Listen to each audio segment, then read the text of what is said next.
વિશ્વભરમાં 70 લાખથી વધુ લોકોના મોતનો કારણ બનેલો જીવલેણ કોવિડ-19 મહામારી ફાટી નીકળ્યાના 5 વર્ષ પછી ચીનમાં વધુ એક વાયરસે કહેર મચાવ્યો છે.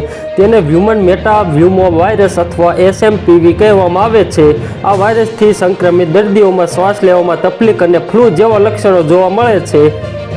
ચીનમાં HMPV વાયરસનું સંક્રમણ ઝડપથી ફેલાઈ રહ્યું છે અને મોટાભાગે બાળકો અને વૃદ્ધો તેની ઝપેટમાં આવી રહ્યા છે.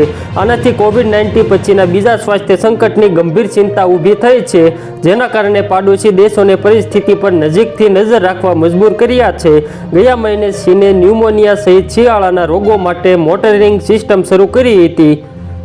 ચીનના આરોગ્ય અધિકારીઓ હાલમાં HMPVને કોવિડ-19 વાયરસની જેમ મહામારી માની રહ્યા નથી. ડ્રેગને ડિસેમ્બર 2024માં કહ્યું હતું કે તે આ રોગ સામે લડવા માટે પ્રોટોકોલ લગાવવા જઈ રહ્યો છે. ચીનના રોગ નિયંત્રણ અને નિવારણ માટેના રાષ્ટ્રીય વહીવટીતંત્રએ જણાવ્યું હતું કે તે શ્વાસોશ્વાસની તકલીફો ધરાવતા ફ્લૂના દર્દીઓના કેસોની જાણ કરવા એક પ્રક્રિયા લાગુ કરશે.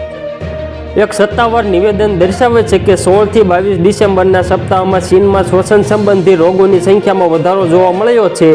નામના હેન્ડલ પરથી X પર કરવામાં આવેલી એક પોસ્ટમાં એવો દાવો કરવામાં આવ્યો છે કે ચીને ઇમરજન્સી જાહેર કરી દીધી છે.